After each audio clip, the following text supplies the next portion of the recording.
Every girl at Seoul International Academy wanted Donald Kim the second he walked through those doors, the Korean-American transfer student with that effortless smile and designer everything. But Jessica Monroe, the only black girl in the entire school, didn't even glance his way when he passed her in the hallway. And that one act of indifference ignited something in Donald that no amount of attention ever could.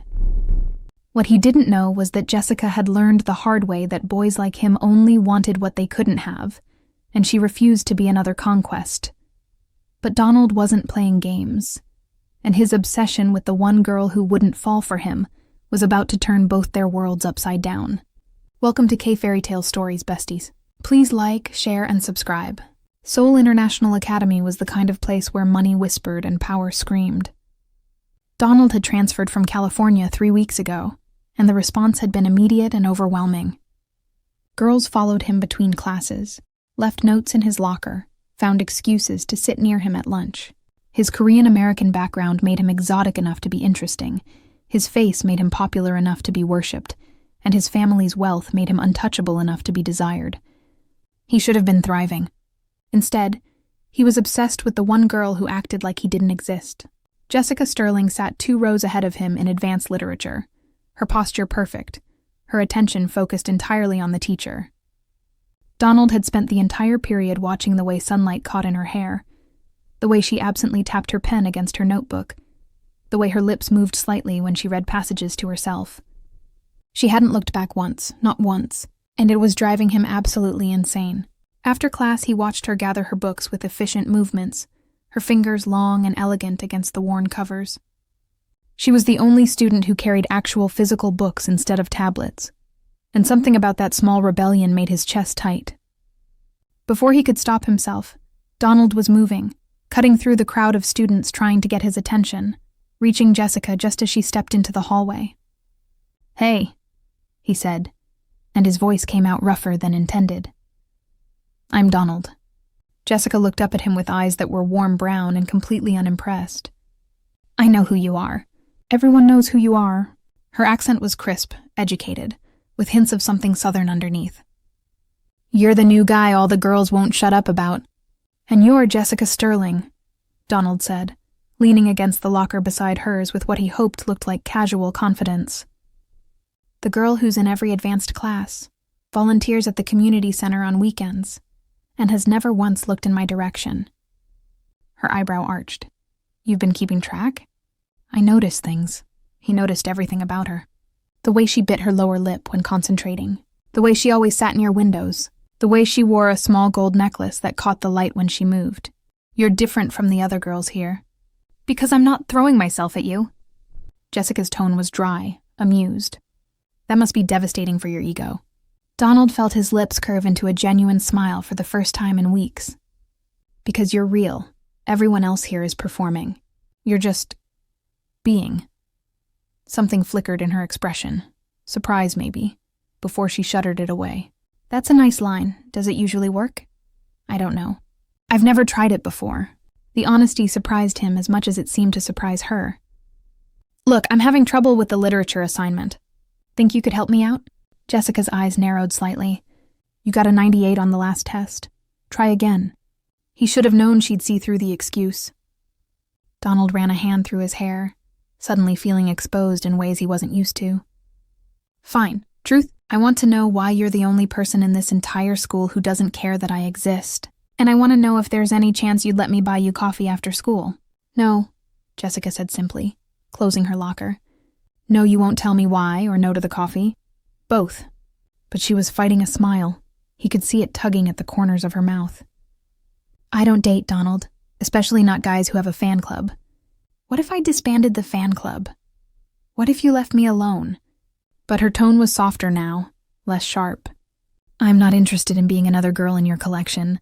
Find someone else to chase." She walked away before he could respond, and Donald watched her go with his heart doing something stupid and reckless in his chest. He'd never been turned down before, never had to work for anyone's attention, and somehow, impossibly, it made him want her more. The next day, Donald showed up at the community center where Jessica volunteered. He told himself he was just curious, just wanted to understand what made her tick. But when he walked in, and saw her sitting on the floor with a group of kids, reading them a story with animated expressions that made them giggle and gasp. Something in his chest cracked wider. She was beautiful like this, unguarded and genuine, her whole face lit up with joy. "Can I help you?"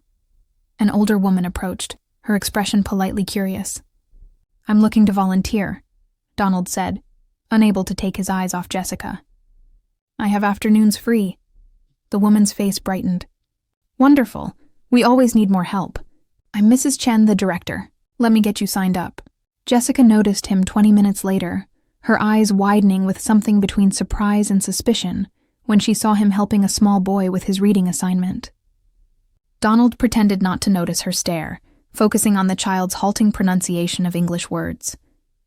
But he was hyper-aware of her presence, of the way she moved through the room like she belonged there, like these kids were her family. "What are you doing here?" Jessica asked when the reading session ended and the kids scattered to other activities. "Volunteering," Donald stood, meeting her incredulous gaze. "That's allowed, isn't it?" "You're following me. I'm helping kids. If we happen to be in the same place, that's just coincidence." Bullshit. But she was fighting that smile again. "Donald, seriously, what do you want?" Everything. He wanted everything. Wanted to know what made her laugh and what made her cry. Wanted to know why she held herself so carefully, so apart from everyone else. Wanted to know if he could make her look at him the way she looked at these kids, with warmth and trust, and something that might be love. But he couldn't say any of that without sounding insane. "Coffee," he said instead. "Just coffee. 1 hour. If you hate it, I'll leave you alone forever." Jessica studied him for a long moment, and Donald held his breath without meaning to. Finally, she sighed. "Fine. 1 coffee. But you're buying, and if any of your fan club shows up, I'm leaving. Deal." They went to a small cafe 3 blocks from the center, tucked away from the main shopping district where Seoul International Academy students typically congregated. Jessica ordered something complicated with extra foam, and Donald ordered whatever she was having because he was too busy watching her to focus on the menu. "So," Jessica said when they were settled in a corner booth, "what's your story? Rich Korean-American boy transfers to Seoul International Academy. Why?" Donald wrapped his hands around his cup, choosing his words carefully. "My father wanted me to connect with my heritage, learn the language better, understand the culture." He paused. "Also, I screwed up pretty badly back in California, and this was his way of teaching me responsibility." "What kind of screwing up?" "The expensive kind. I was partying too much, skipping classes, hanging with people who cared more about my credit card than about me." Donald met her eyes. "I wasn't a good person, Jessica. I'm trying to be better now." She seemed to consider this, her fingers tracing patterns on her cup. "And following me around is part of being better?" "Wanting to know you is part of being better." The words came out more intense than he meant them. "You're the first real person I've met in a long time. Everyone else just wants something from me. You don't even want me to exist." "I didn't say that. But you don't need anything from me. You don't need my money or my popularity or whatever else people think I can give them." Donald leaned forward. "That's rare. That's valuable. And yeah, that makes me want to know you." Jessica's expression softened slightly. "I've learned to be careful about who I let close. This school, this city, it's not easy being different. Being the curvy black girl in a sea of tall, thin Korean beauty standards." She paused. "So I keep my head down. I focus on my grades, my volunteer work, getting into a good university. I don't have time for complications. I'm not asking to complicate your life." "That's exactly what you're asking." But her smile was sad now, understanding. "Donald, you're sweet, and yeah, you're attractive. But you're also surrounded by drama 24/7. Girls fighting over you, rumors flying around. I don't need that energy." Donald wanted to argue, wanted to promise he'd shield her from all of it. But he knew she was right.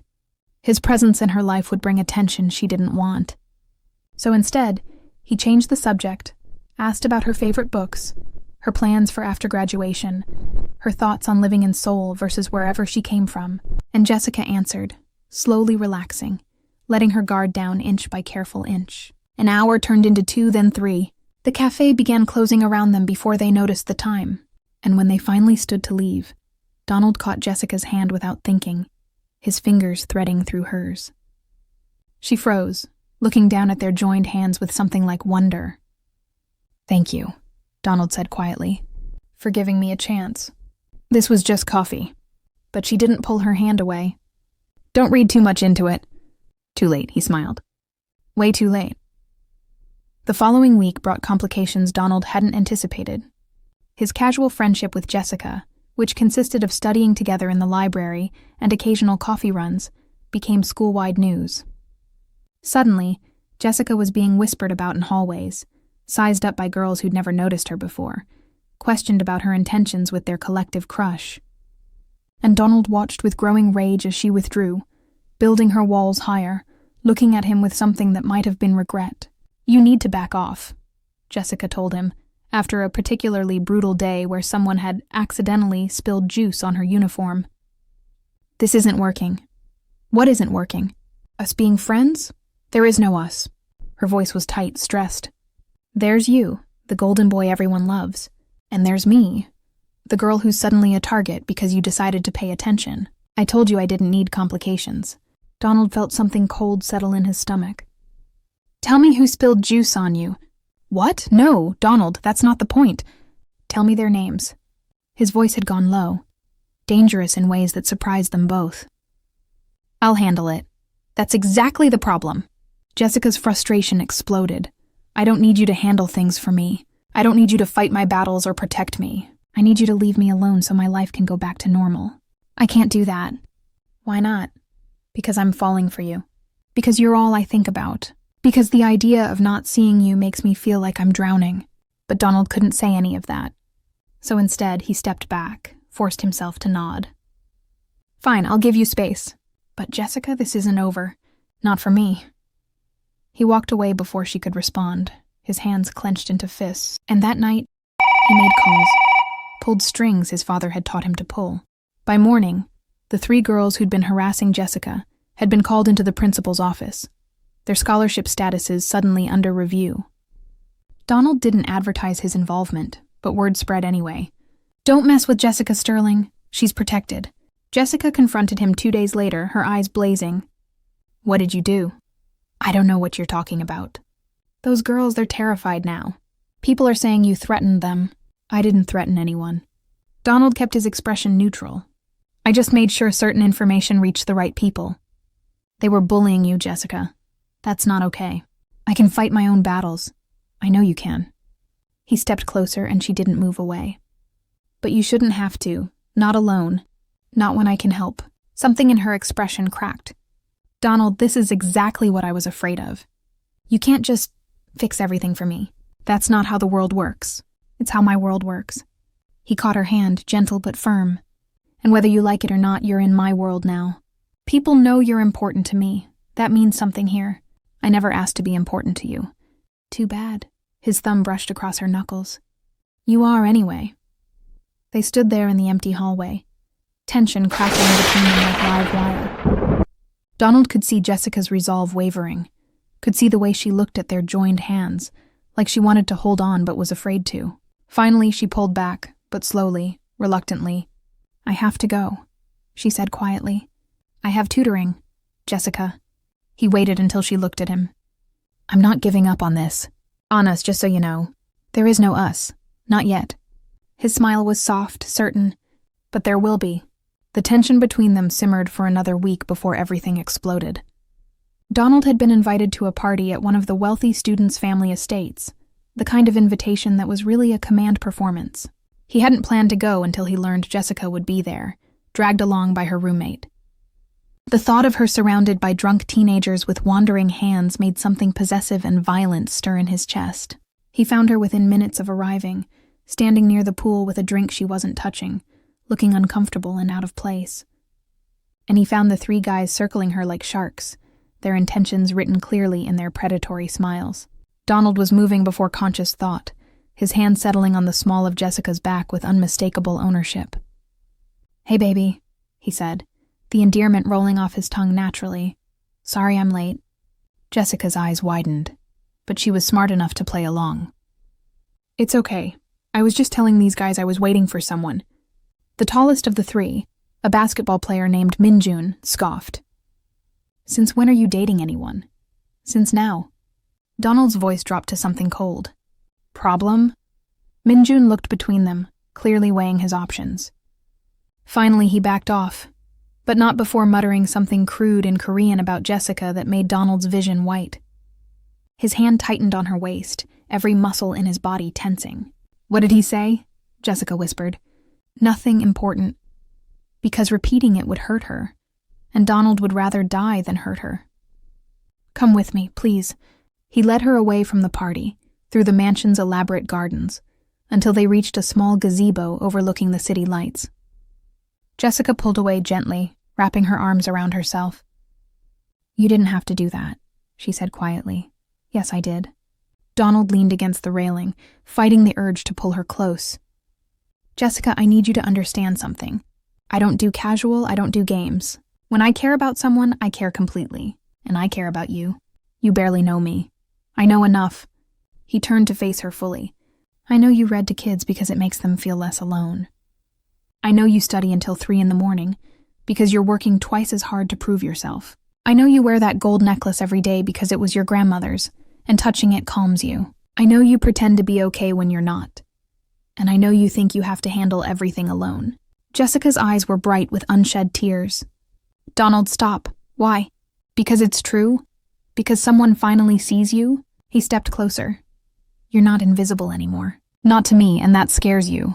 "Of course it scares me." Her voice cracked. "You're you, rich and popular and temporary. I'm the girl who'll be a footnote in your high school experience. The interesting detour before you go back to California and your real life. That's not fair, isn't it?" Jessica wiped at her eyes angrily. "You think this is real, but it's not. It's proximity and novelty. In 6 months, you'll barely remember my name." Donald closed the distance between them in 2 strides, his hands framing her face with devastating gentleness. "In 6 months, I'll remember exactly how you looked right now. How you taste like mint and coffee. How you smell like vanilla and something uniquely you. How your eyes go gold in sunlight. I'll remember because you're not forgettable, Jessica. You're unforgettable." "Don't." But her hands had come up to grip his wrists, holding on instead of pushing away. "Please don't say things you don't mean." "I mean every word." His thumb brushed away a tear. "And I'm going to prove it to you. Every single day until you believe me." Then he kissed her, soft and careful and absolutely certain. The kiss deepened, desperate and sweet. Everything Donald had been feeling for weeks poured into this single moment. He could feel her heart pounding against his chest, could taste salt from her tears, could feel her surrender and fear and hope all tangled together. When they finally broke apart, both breathing hard, Donald rested his forehead against hers. "Tell me you don't feel this. Tell me I'm imagining it. I can't." Jessica's voice was barely a whisper. "God help me, I can't." "Then stop fighting it. Stop fighting us." His hand slid down to her waist, pulling her closer. "Let me be with you. Really be with you." Jessica looked up at him with eyes that held everything. Fear and longing and reluctant trust. "This is going to hurt. When it ends, it's going to destroy me. Then I'll make sure it never ends." Donald kissed her again, softer this time. "I'm all in, Jessica. Are you?" He answered by pulling him closer, by kissing him like he was oxygen and she was drowning. And under the sole night sky, surrounded by gardens that cost more than most people's houses, 2 people who shouldn't have worked somehow did, perfectly impossibly. Completely. The rest of the party faded away. They stayed in that gazebo for hours, talking and kissing and existing in a bubble where nothing else mattered. Donald learned that Jessica's father was military, stationed in Seoul for 3 years, that she missed Texas but loved Korea, that she wanted to be a teacher or maybe a writer, that her biggest fear was being ordinary, forgettable, just another girl who passed through the world without leaving a mark. "You're extraordinary," Donald told her seriously, "and anyone who can't see that is blind." Jessica smiled against his shoulder, her fingers tracing patterns on his chest.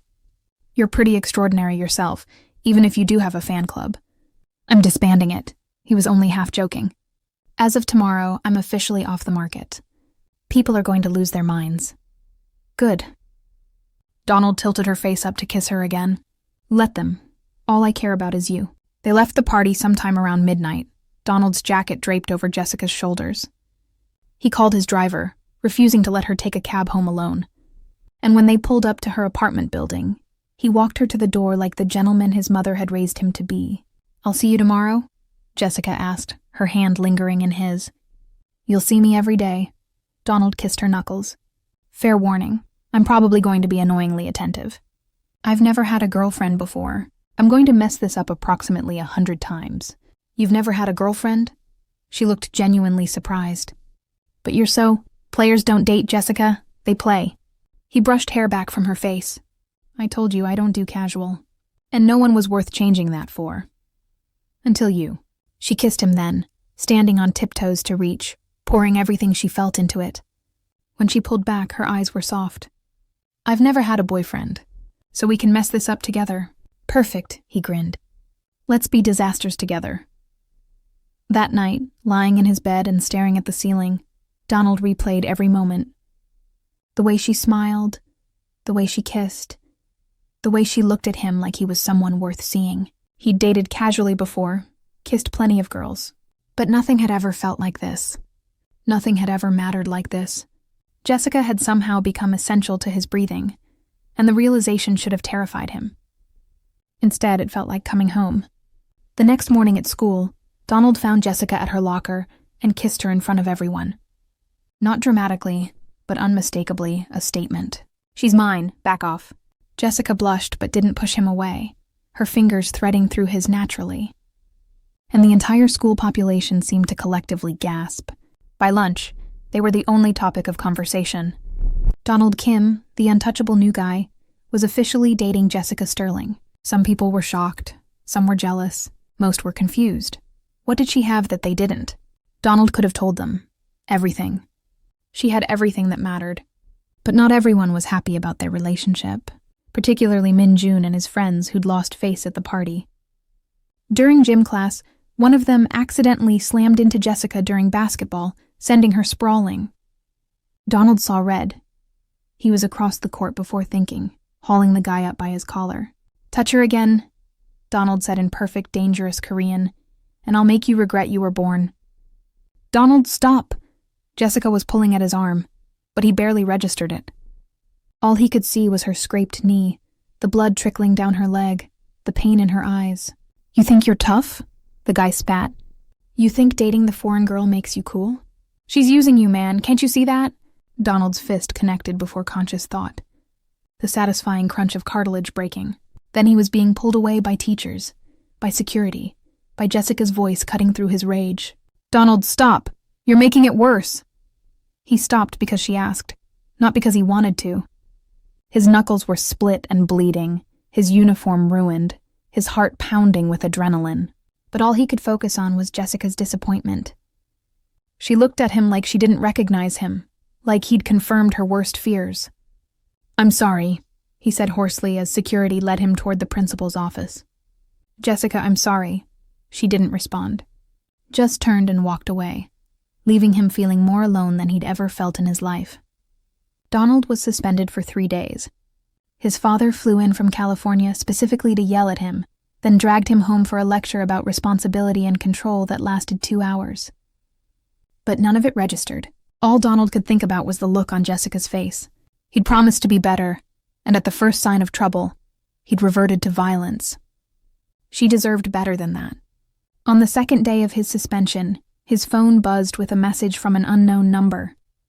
It was Jessica's roommate, Minseo. Jessica's sick. Been throwing up all morning. Thought you should know. Donald was out the door before he could think it through, his driver speeding toward her apartment. He showed up with soup from her favorite restaurant, medicine from the pharmacy, and flowers because he didn't know what else to bring.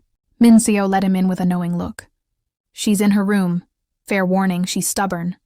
Donald knocked softly before entering. Jessica was curled up in bed, looking pale and miserable, her natural hair spread across the pillow. When she saw him, her eyes widened. What are you doing here? Taking care of you. He set everything down on her desk. Minseo said you were sick. I'm fine, you should go. But her voice was weak, unconvincing. Not happening. Donald pulled up a chair beside her bed. When's the last time you ate? I can't keep anything down. Have you tried soup? He opened the container, the smell of broth filling the room. Come on, small sips. Jessica tried to protest, but Donald was persistent, spooning tiny amounts into her mouth until she'd managed half the container. Then he handed her medicine, made sure she drank water, adjusted her pillows. He moved around her space with quiet efficiency, and Jessica watched him with something complicated in her expression. "You don't have to do this," she said finally. "I'm mad at you. I know. You should be." Donald sat back down, his elbows on his knees. "I'm sorry, Jessica, for losing control. For making everything worse. For being exactly the complication you didn't want.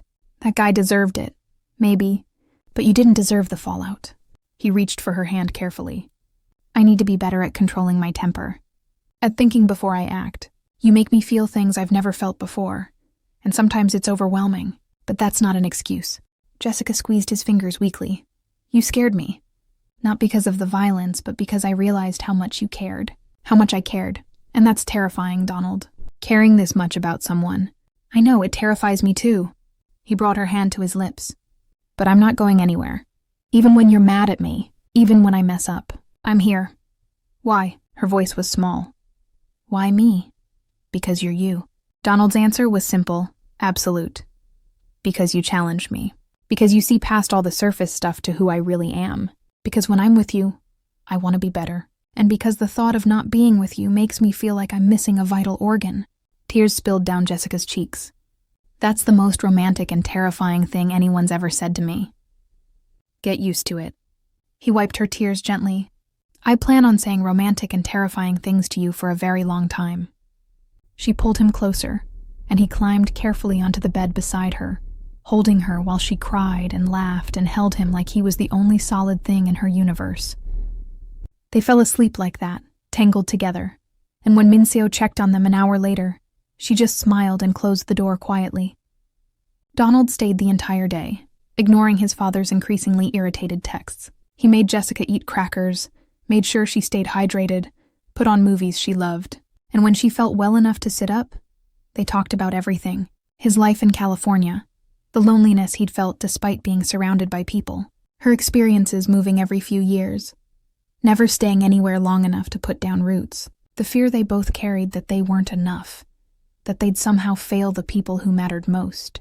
"I've never told anyone that stuff," Jessica admitted, her head on his shoulder. "About feeling rootless. I've never told anyone about feeling alone." Donald pressed a kiss to her hair.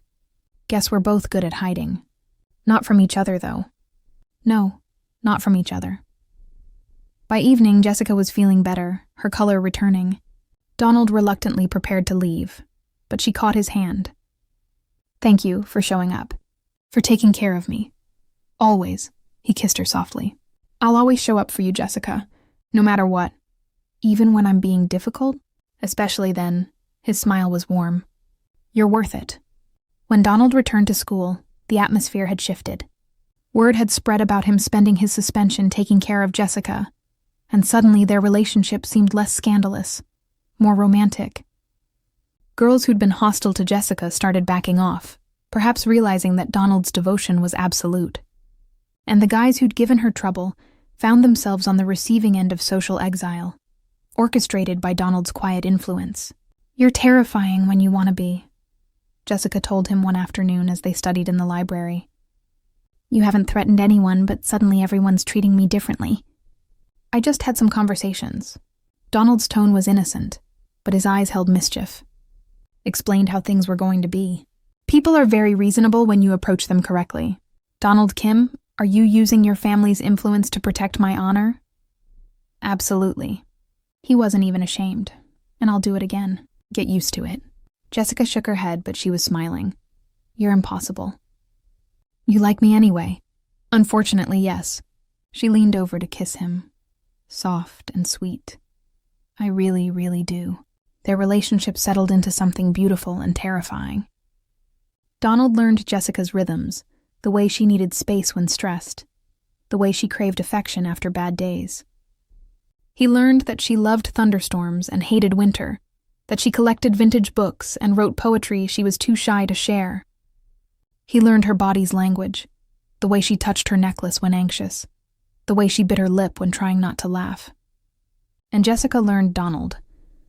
Learned that beneath the confidence was insecurity, that he worried constantly about being good enough, smart enough, worthy enough. Learned that he had nightmares about losing people, about being alone. Learned that he loved with a ferocity that was both thrilling and overwhelming. That once he committed to something, he committed completely. 2 months into their relationship, things took a darker turn. Jessica started receiving threatening messages from anonymous accounts. Nothing overtly dangerous, just enough to unsettle her. Comments about her weight, her race, her relationship with Donald. Suggestions that she should leave before she got hurt. Donald found out when he noticed her checking her phone obsessively, her expression troubled. "What's wrong?" He took her phone gently. What he saw made his blood boil. Dozens of messages, each one crueler than the last. "How long has this been happening?" "A few weeks." Jessica's voice was small. "I didn't want to worry you. You should have told me immediately." Donald was already texting his tech-savvy friend, Park Woo-jin, who could trace IP addresses in his sleep. "This stops now. Donald, you can't just watch me." His tone left no room for argument. "No one threatens you. No one makes you feel unsafe. I don't care who they are or why they're doing this. It ends today." By that evening, Woo-jin had traced the messages to 3 different students, all members of Min-jun's friend group. Donald's response was swift and decisive. He called his father, explained the situation, and by the next morning, all 3 students' families were receiving calls from lawyers about cyber harassment and hate crimes. The messages stopped immediately, but the damage was done. Jessica was shaken, more withdrawn than before. She started spending more time alone, less time in social situations. Donald watched her retreat and felt helpless, unsure how to reach her.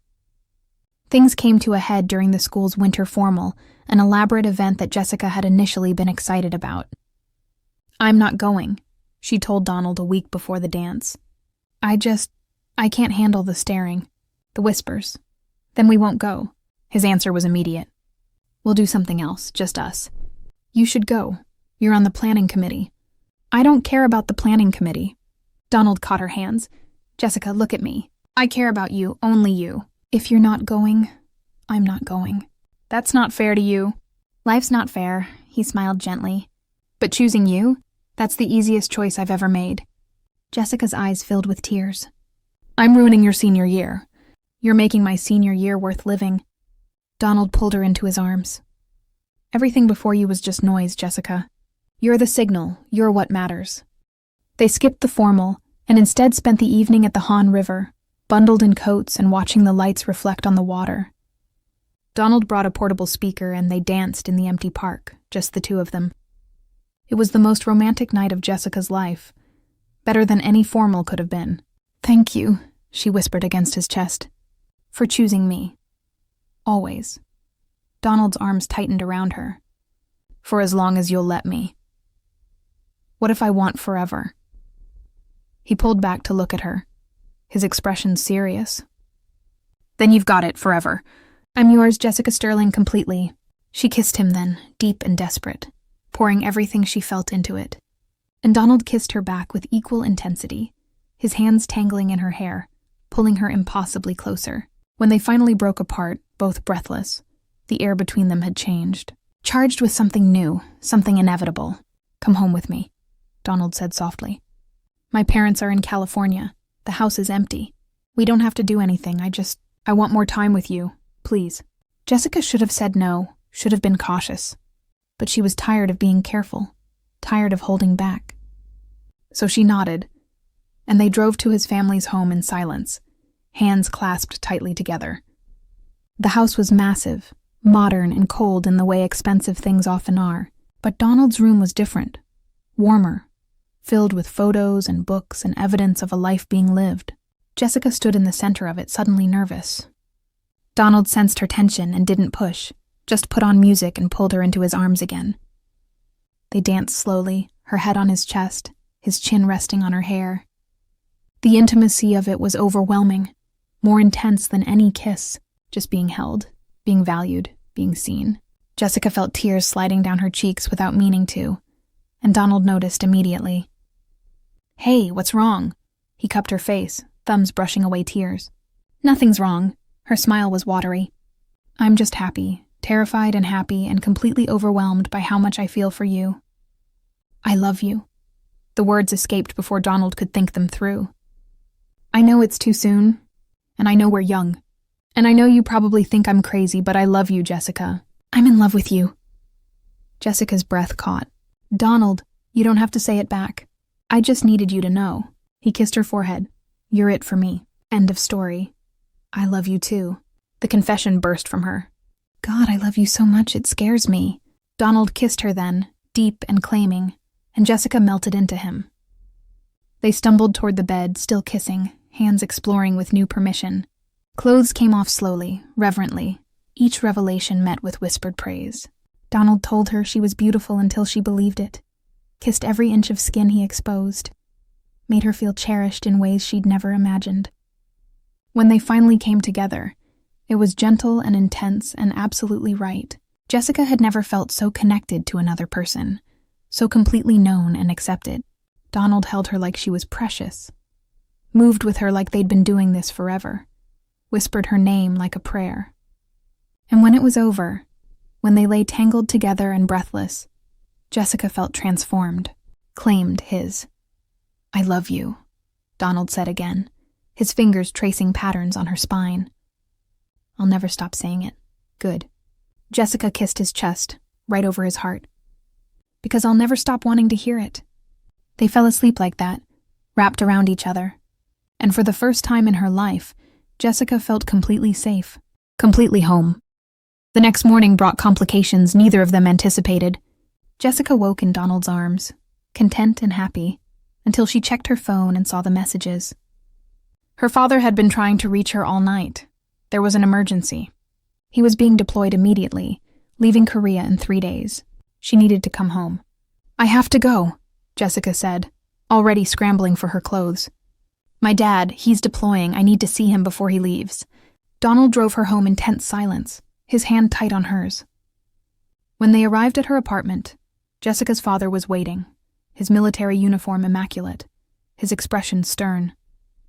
He took one look at Jessica's rumpled clothes, at Donald's protective stance, and his jaw tightened. Inside, now, he said to Jessica. Then to Donald, you should leave. With respect, sir, I'm not leaving Jessica. That wasn't a request, son. Donald looked at Jessica, who nodded. It's okay, I'll call you later. He left, but not before kissing her forehead, a silent promise that this wasn't over. Jessica watched him go, then turned to face her father's judgment. How long has this been going on? Her father's tone was controlled, but anger simmered beneath. 2 months, Jessica's voice was steady. Dad, I know what this looks like. It looks like my daughter spent the night with a boy I've never met. A boy who's part of the wealthy elite crowd I warned you about. He paced the small living room. Jessica, you're better than this. Smarter than this. I love him. The simple statement stopped her father mid-stride. I know it's fast and I know I'm young, but I love him, Dad. And he loves me. Love? Her father's expression softened slightly. Baby girl, you're 18. You don't know what love is yet. I know what it feels like to be seen.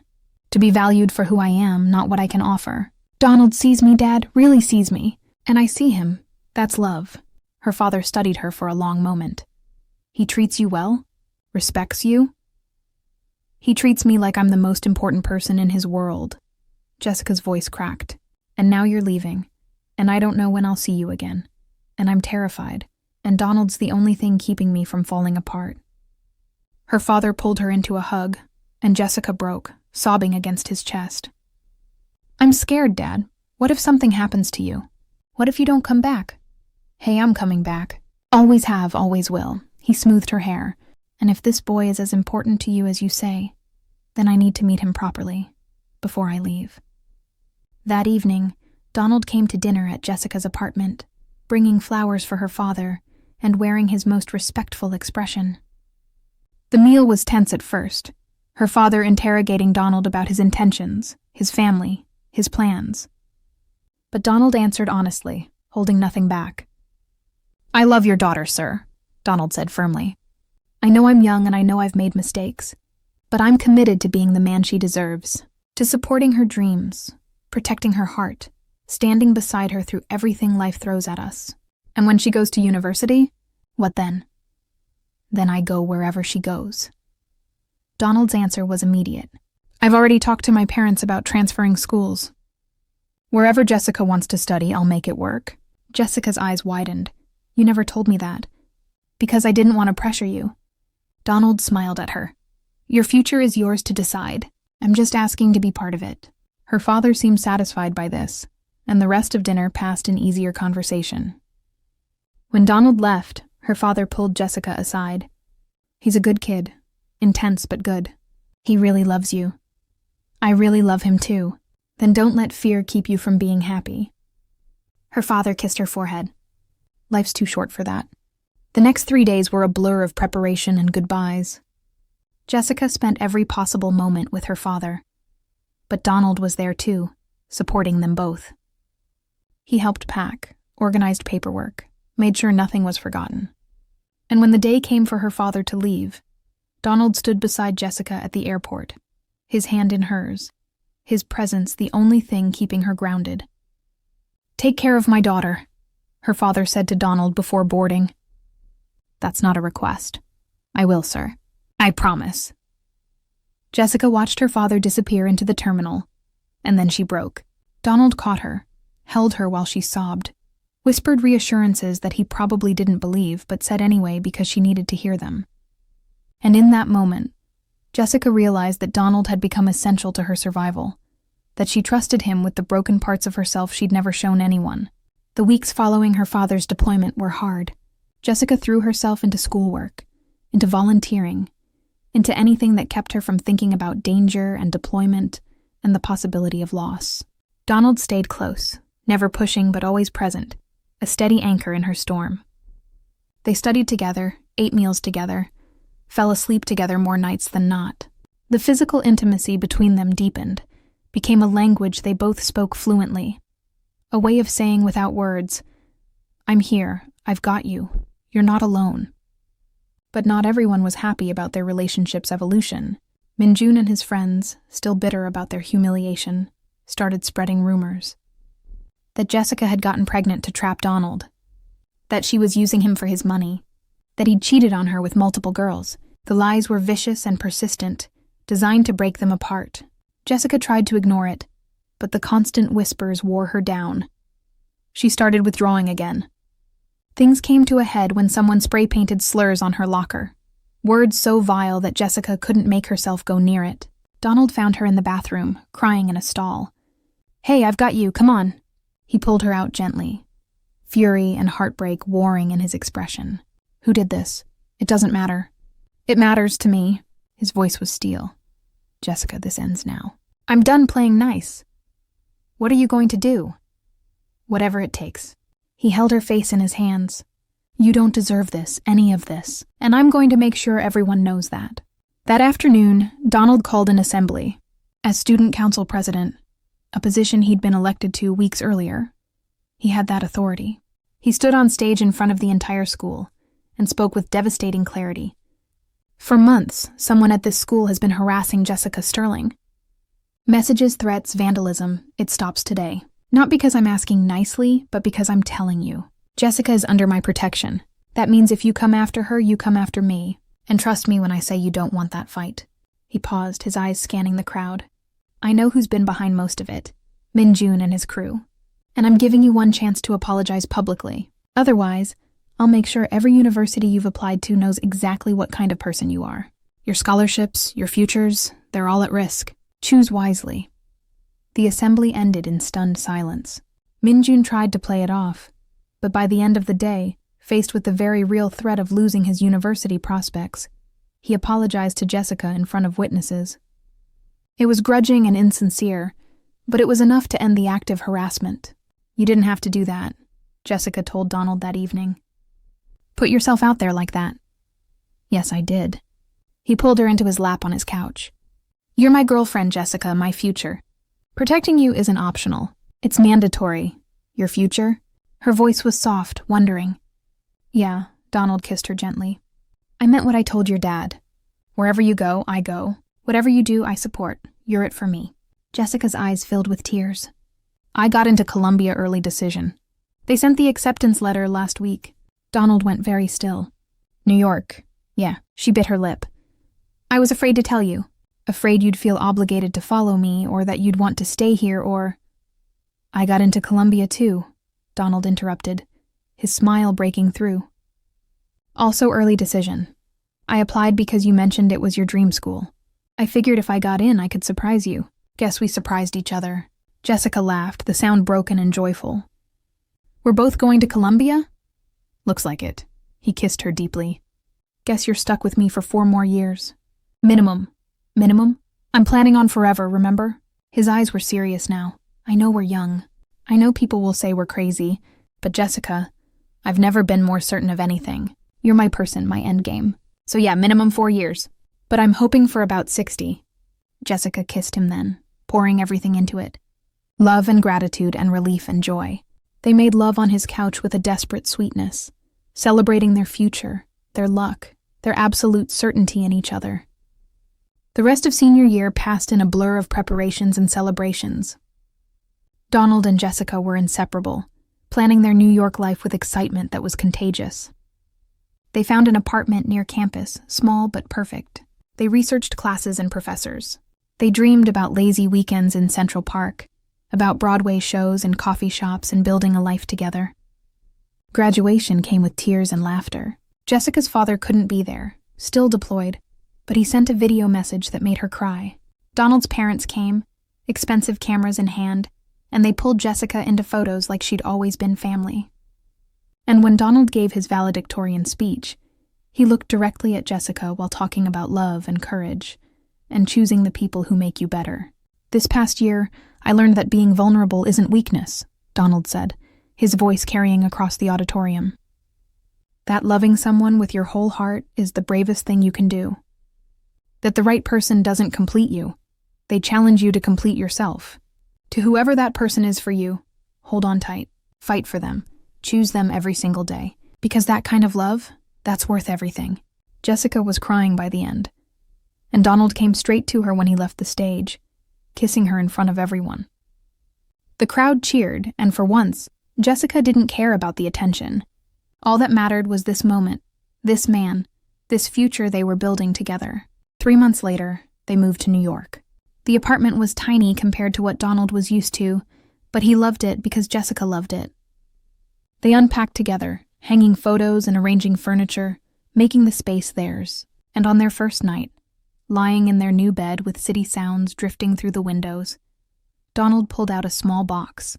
I know we're starting university tomorrow, he said, opening it to reveal a delicate promise ring. And I know we're only 18, but I need you to know that this is forever for me, that I'm committed to you, to us, to whatever life throws at us. Will you wear this? As a promise that someday, when we're ready, I'm going to ask you properly. Jessica's hand shook as he slid the ring on her finger. Yes, God, yes. They made love with a tender intensity, celebrating their new beginning. And afterward, wrapped in each other, Jessica felt something shift in her body, a flutter, a possibility. She didn't say anything, not wanting to worry him. But 2 weeks later, when the pregnancy test came back positive, she knew their plans were about to change dramatically. I'm pregnant, she told Donald one evening after class, unable to keep the secret any longer. He went very still. You're sure? I've taken 4 tests. I have a doctor's appointment scheduled for Friday. Her voice shook. I know this isn't what we planned. I know it's terrible timing. But Donald, I won't. Stop. He pulled her into his arms. We're keeping this baby, obviously. This is just unexpected. But good, right? Right. Jessica started crying. I'm scared. Me too. He held her tighter. But we'll figure it out, together. Like we figure out everything. The next 9 months were chaos. University, pregnancy, preparing for parenthood while barely out of childhood themselves.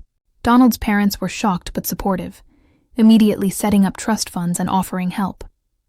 Jessica's father, when told, had reservations but ultimately gave his blessing, and Donald proved himself in ways Jessica hadn't imagined. He went to every appointment, read every book, took on extra work to support them financially, even though his family had money.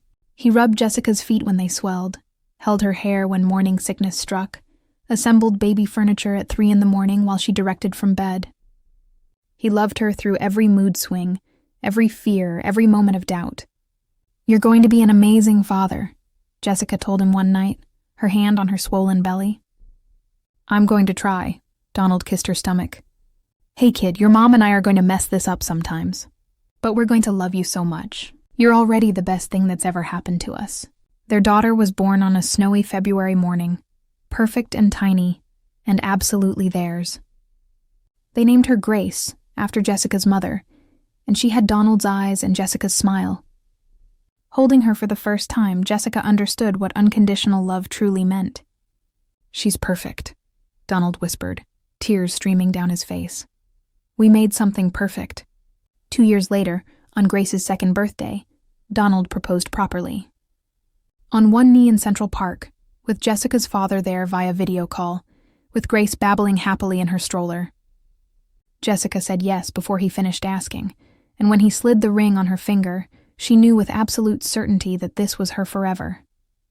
They married that summer in a small ceremony that blended both their cultures, surrounded by people who'd watched them grow from high school sweethearts into partners, parents, soulmates, and when Donald kissed his bride, Grace squealed happily from her grandmother's arms, as if blessing their union.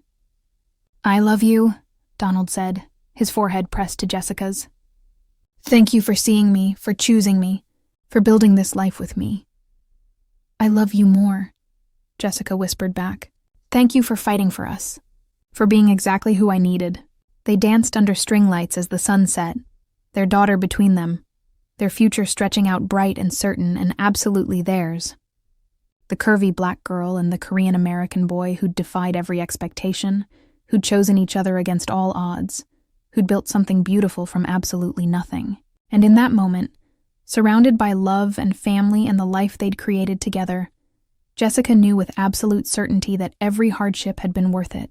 Every tear, every fight, every moment of doubt had led them here, to this moment, this family, this forever. "What are you thinking about?" Donald asked, spinning her gently. "That I'm glad I didn't jump in front of that train," Jessica said, referencing the dark place she'd been before meeting him. "That I'm glad you were stubborn enough not to give up on me." "I'll never give up on you," he kissed her softly. "You're my always, Jessica Kim, my forever and always." And under the stars, with their daughter giggling and their families celebrating and the future bright ahead, they held each other close and knew that some love stories were worth every obstacle, every challenge, every impossible moment. Because when it's real, when it's right, when it's forever, it's worth absolutely everything.